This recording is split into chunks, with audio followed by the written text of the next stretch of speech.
에레미야에게 임한 하나님의 말씀이 지금까지는 주로 심판에 대한 예언이었습니다. 그렇다면 반면에 오늘은 심판의 말씀 중간에 회복에 대한 예언이 선포되고 있습니다. 특별히 30장에서 33장은 이스라엘 백성들을 향한 하나님의 위로의 메시지가 담겨 있습니다. 그래서 우리는 위로의 책이라고 30장에서 33장을 이렇게 이야기를 합니다. 하나님께서 심판의 메시지를 잠시 멈추고 또 회복의 메시지를 주시는 이유,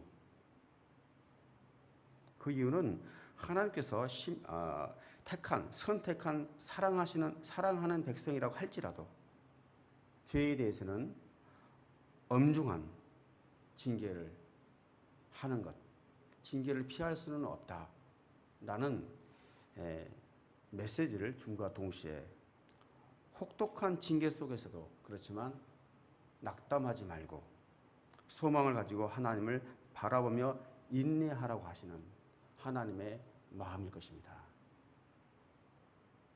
내가 분명하게 징계는 하지만 그렇지만 회복을 주시는 이유는 희망을 갖고 인내하라는 하나님의 마음이 담겨 있는 것이죠.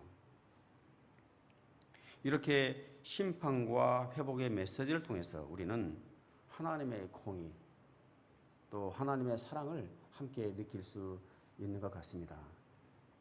본문을 통해서 오늘의 말씀을 함께 묵상하도록 하겠습니다. 1절에서 3절까지 함께 읽겠습니다. 여호와께로부터 에레미야에게 임한 말씀입니다. 이스라엘의 하나님 여호와가 이렇게 말한다. 내가 내게 말한 모든 말들을 책에 기록하여라.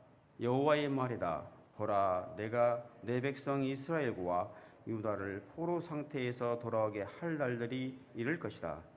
여호와가 말한다. 내가 그들의 조상들에게 주었던 땅으로 내가 그들을 돌아오게 할 것이니 그들이 그 땅을 차지할 것이다. 아멘. 첫 구절부터 1절부터 보면 여호와께로부터 에레미야에게 임한 말씀이다. 그리고 그 두 번째 절을 보면 여호와가 이렇게 말한다. 내 모든 말들을 책에 기록하여라. 또 3절을 보면 여호와의 말이다. 이런 말씀들을 보게 됩니다. 이후 구절들 속에서도 여호와가 이렇게 말한다. 만군의 여호와의 말이다. 이런 말씀들이 계속해서 지금 반복되고 있습니다. 이렇게 예레미야가 말씀이 하나님으로부터 왔다. 하나님의 말씀이다. 내 말이 아니라 하나님의 말씀이다. 라고 강조하는 이유를 생각해 보면 지난 말씀에서 봤듯이 당시에는 스마야와 같은 거짓 선지자들이 예언이 있었지 않습니까? 또 에레미야 자신이 그들로부터 심지어 거짓 선지자라는 그런 공격까지 받았습니다. 그렇기 때문에 내가 하는 말은 나의 말이 아니라 하나님의 말씀이다. 이렇게 이야기를 계속해서 반복해서 이야기를 하고 있는 것이죠. 자신의 생각으로 예언하는 거짓 선지자들의 예언과는 달리 확실히 하나님으로부터 받은 말씀이다. 그리고 이 예언은 반드시 이루어질 하나님의 말씀이다. 라고 이야기를 하는 것입니다. 거짓 선지자들은 자신의 생각으로 이야기를 했습니다. 그런데 자신의 생각이 왜 위험할까요? 거짓 선지자들은 회복의 이야기를 했죠. 오늘 에레미야도 회복을 이야기합니다. 거짓 선지자들은 회복을 이야기했어요. 근데 그들은 심판을 이야기하지 않았습니다. 우리가 긍정적인 메시지를 계속 전달을 하고 긍정적인 생각을 갖는 것이 좀 중요합니다. 그렇지만 그게 굉장히 위험한 것은 회개가 없는 긍정적인 메시지는 굉장히 위험하다는 것이에요. 계속 좋은 이야기만 하고 회복에 대한 이야기만 하고 잘 될 것이라고 이야기하고 긍정적인 메시지를 주기만 한다면 내가 무엇을 잘못했고 무엇을 회개해야 될지 회개할 기회조차도 잃어버린다는 거예요. 그래서 거짓 선지자들의 예언이 무서운 거예요. 우리 마음을 흡족하게 하고 만족해 하지만 회개할 수 있는 기회를 놓쳐버리는 것이죠. 그렇지만 에레미야에게 하나님께서 말씀하셨을 때는 분명히 하겠습니다. 심판, 그 다음에 회복, 동시에 말씀하신 것이죠. 이런 어떤 영적인 분별력을 가지고 우리는 말씀을 들어야 되는 것입니다. 여기에서 우리가 묵상할 수 있는 부분은 세상의 고난과 어려움 속에서 우리를 다시 일으켜 세울 수 있는 것은 사람의 말이 아니라 하나님의 말씀이라는 사실입니다. 우리가 힘이 들면 내 마음을 좀 알아줄 수 있는 그 누군가에게 가서 위로받고 싶은 마음이 있습니다. 저도 그렇습니다. 제 마음을 좀 알아줄 수 있는 사람들에게 가서 상담받고 위로받고 싶죠. 그러나 사람의 말은 사람에게 얻는 위로는 그때뿐입니다. 또 제가 아무리 말을 해도 내 마음과 같지는 않습니다. 그렇죠? 또 돌아서면 내 마음 가운데는 허전한 마음이 남게 되죠. 그 순간에는 위로를 받았지만 뭔가 허전한 마음이 들어요. 그죠? 그래서 우리는 특별히 사람의 말이 아니라 하나님의 말씀에 우리는 주목해서 하나님께서 지금 무엇라고 말씀하시는지를 우리는 들어야 된다는 것이에요. 하나님의 말씀에 소망이 있고 회복이 있고 길이 있기 때문입니다. 2절에 하나님께서 내가 너에게 말한 모든 말들을 책에 기록하여라 라고 했습니다. 말씀을 전달하라고 하지 않으시고 말씀을 왜 기록하라고 하셨을까요? 특별히 말씀을 책에 기록하라고 하신 것은 말로는 머나먼 바벨론까지 가서 전달하기가 어렵지 않습니까? 제가 기억하기로는 바벨론에서 예루살렘까지 1,400km 이상이 되는 걸로 알고 있는데 말로 전달하기는 어렵지 않습니까? 그렇기 때문에 책으로 써서 기록해서 편지를 써서 문서로 전달을 했던 것이죠.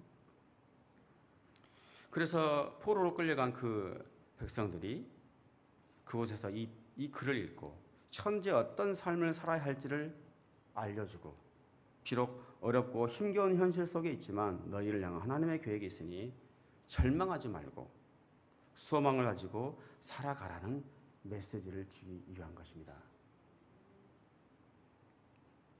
뿐만 아니라 책에 기록을 해놓으면 70년 후에 이제 포로로 귀환하지 않습니까? 그렇죠?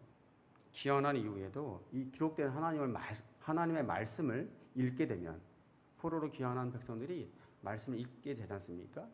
읽게 되면 이 포로 귀환에 대한 약속이 이 포로 귀환이 분명히 하나님의 말씀 약속이었구나라는 사실을 깨닫게 되는 증거가 된다는 것이에요.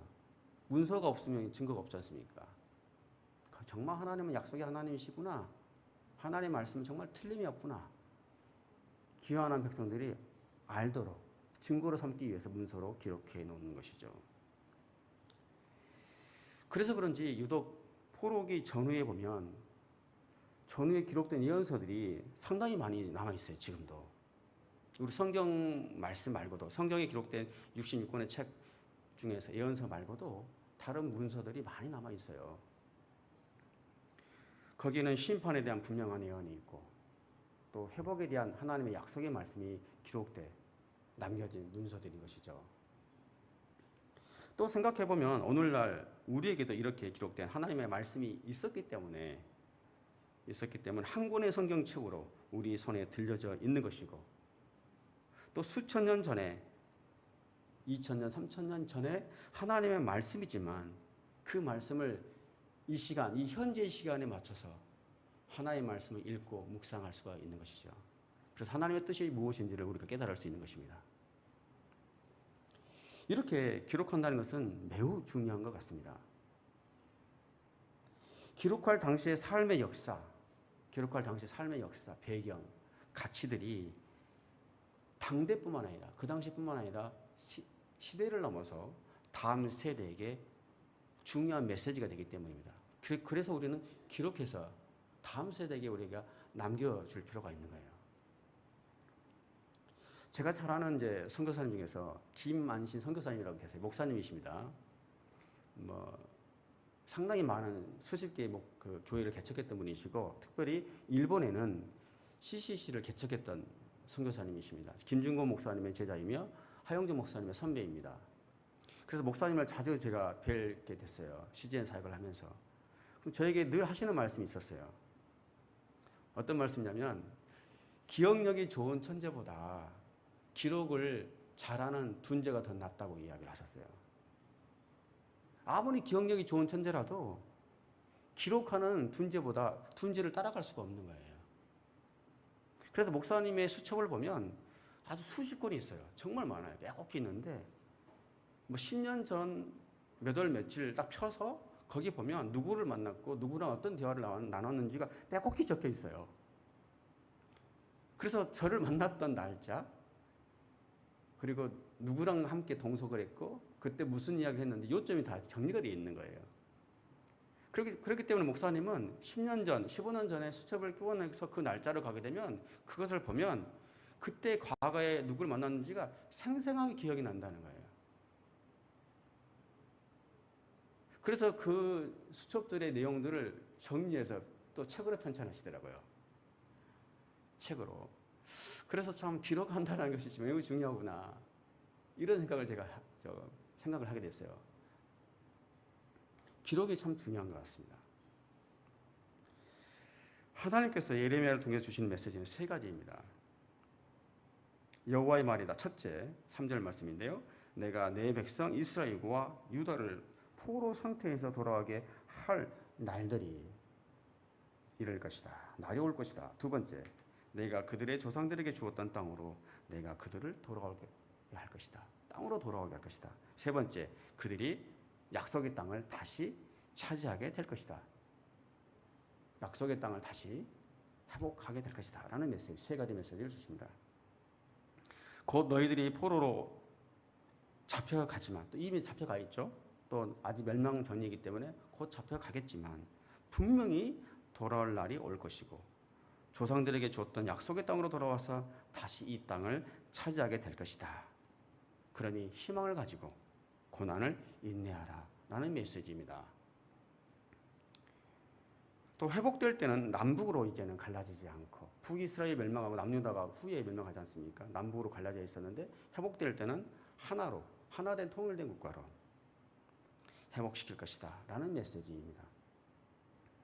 하지만 하나님께서는 이 회복의 때가 있기 전에 먼저 반드시 죄로 인해서, 너희들의 죄로 인해서 심판과 멸망은 있을 것이다 라는 고난의 말씀도 함께 주십니다. 그 말씀이 다음 구절에 있는데요. 함께 보겠습니다. 5절에서 7절까지 말씀인데요. 읽지 않고 보겠습니다. 6절을 보시면 남자가 아이를 낳을 수 있는지 물어보라. 이렇게 말씀하십니다. 여러분, 남자가 아이를 낳을 수 있습니까? 말이 안 되죠. 그러나 유다가 멸망하는 그날에는 힘세고 건강한 남자들일지라도 마치 해산하는 여인과 같이 손에 허리를 대고 고통 속에서 얼굴이 창백해질 만큼 그러한 고통, 공포스러운 고통이 갑자기 찾아오게 될 것이다 라는 메시지입니다.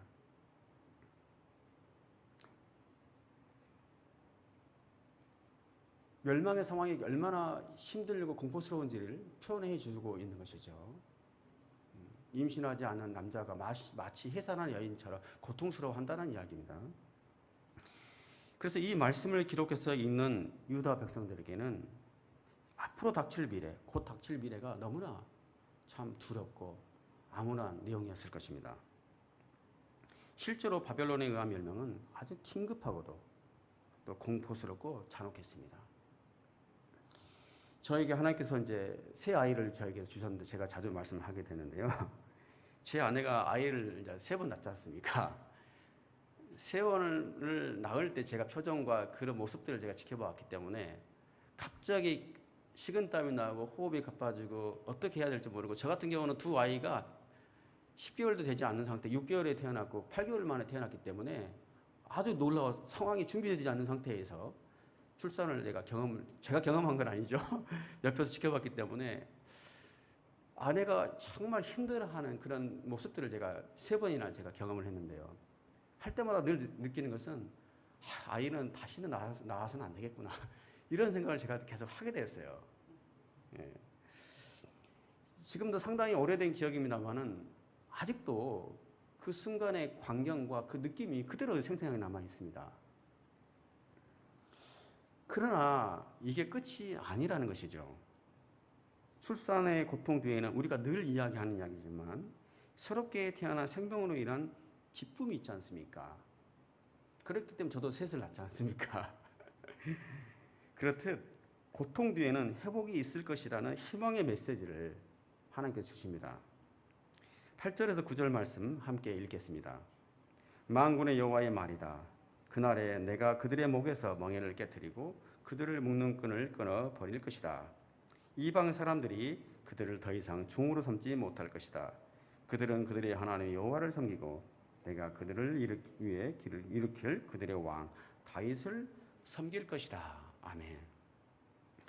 이 말씀은 액면 그대로 이렇게 보면 이스라엘 민족을 해방시켜 주시겠다는 말씀이에요.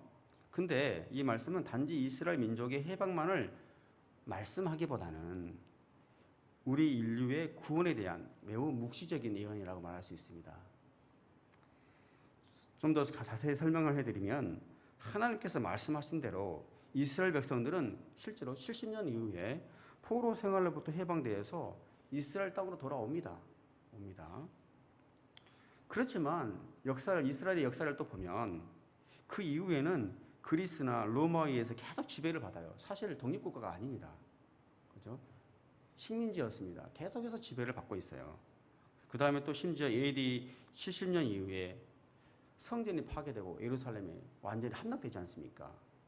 그리고 이후에 1900년 동안이라는 긴 세월 동안 전 세계로 뿔뿔이 흩어져 살아야만 했습니다.